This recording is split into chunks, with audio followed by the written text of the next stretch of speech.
This is a video answer by Dr. Juliet Hahn, chemist. So this is an answer to a student question about why there's a big difference in doing a calculation using bond energy versus using enthalpy of formation for doing a enthalpy of reaction calculation. So the student did a calculation on the reaction of methanol with carbon monoxide to give acetic acid. And they noticed that the bond energy calculation gives about 100 kilojoules per mole difference from an enthalpy of formation calculation. So the question is, why is there such a big difference? So primarily, the major reason is because the student neglected to take into account the state of matter. So in the bond energy calculation, everything is given in the gas state. Enthalpy calculations, you have to actually look in the chart and take into account the state of matter. So the reaction starts in the liquid state, you have to convert it to the gas state, and then you have to look at the enthalpy in the gas state. The student just looked at the gas state reaction. I'll show you what happened in subsequent PowerPoints.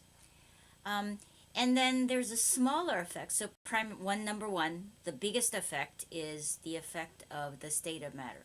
The second reason why there's a difference is because bond energies are given in averaged values. So it's an average bond energy. So you're not looking at a bond energy in a triple bond versus something that's maybe conjugated or something like that. So you're looking at an averaged value. And there are always differences because of things like conjugation and substituent effects. I'm going to discuss this in great detail in subsequent PowerPoints with numbers, and so you'll understand exactly what's going on. Okay, so here's the question in detail. A student notices from reading the prescribed textbook that determining changes in enthalpy for a reaction such as the one shown below using bond energy gives an answer of negative 22 kilojoules per mole that differs to that used from using heats of formation, which results in value of negative 121 kilojoules per mole. The difference between the two methods is about 100 kilojoules for the same reaction. So here's the reaction. You got methanol reacting with carbon monoxide, giving you acetic acid. Here are the chart values of bond energy, all in the gas state. And here are the enthalpy of formation values.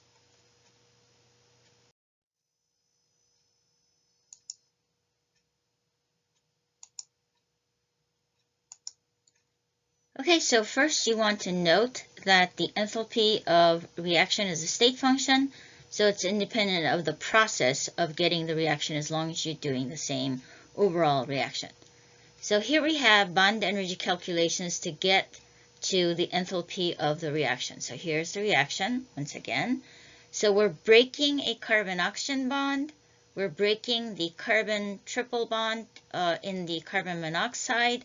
And then you're forming a carbon-carbon bond, so that would be between this carbon and that carbon. And then you're forming a carbon-oxygen bond, so that would be between this carbon and that oxygen. So you're breaking two bonds and you're forming two bonds. So my bond energy calculation would be bond energy to break the carbon-oxygen bond, bond energy to break the carbon triple bond, bond energy to form the carbon-carbon bond, bond energy to form the carbon-oxygen bond, and then the bond energy to form the carbon double bond. Now, you note that the bond energy to break the carbon-oxygen bond and the bond energy to form the carbon-oxygen bond is really pretty much the same, so that you can cancel those out. So this disappears, and that disappears from the reaction. So then it becomes this. The bond energy to break the carbon triple bond in the carbon monoxide, 1070, minus the bond energy to form the carbon-carbon bond. So that would be this carbon-carbon bond that's being formed, 347. And then the bond energy to form the carbon oxygen double bond 745, and that gives you a total value of negative 22 kilojoules per mole, which is what the student got. Now note, everything is in the gas state because bond energy is always given in the gas state. So here is the calculation from the enthalpy of formation calculation. So it's the same reaction, but we want to take into account that usually when you do reactions, they're in the liquid state. So here we have, we're using Hess's law and we're looking at the individual processes. So first we're having to go from liquid methanol to gaseous methanol, and that gives you plus 37.4. And then you're going from liquid acetic acid to gaseous acetic acid before you ever do the reaction. So that gives you plus 50.5. Of course, carbon monoxide is already a gas, so we don't have to do anything about that. So then our step 3 would be acetic acid in the gas state, the heat of formation for acetic acid in the gas state, and then heat of formation for methanol in the gas state, and then heat of formation for carbon monoxide in the gas state. So using Hess's law, we can add those 3 together to get our final enthalpy of reaction. Now what the student did is he just looked at the enthalpy of formation in the gas state and he got negative 121.3 kilojoules. So this is what the student got for his results. And he neglected to take into account that things were in the liquid state. My result, if you include everything, conversion from liquid to gas, and then look at the enthalpy of the reaction, you get negative 33.4 kilojoules per mole. So this is what this student did. This is what I would get if I actually include the effect of the state of matter. So conclusion, most of the discrepancy is from the state of matter. So bond energies are always defined in the gas phase. So delta H from the bond energy is negative 22 kilojoules per mole in the gas state. The enthalpy of formation, neglecting the state of matter and assuming that everything is in a gas state, gives you negative 121 kilojoules per mole, which is very, very different, about 100 kilojoules difference. However, if you take into account that you have a liquid state, so you put in the liquid state effect, you only have an enthalpy of the reaction of negative 33.4, which is pretty close to the negative 22 kilojoules that you get from the bond energy calculation.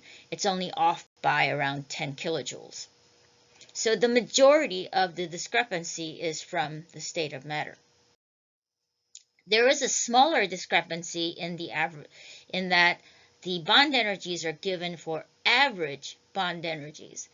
So the bond energy chart is not for a specific bond, it's for an average bond.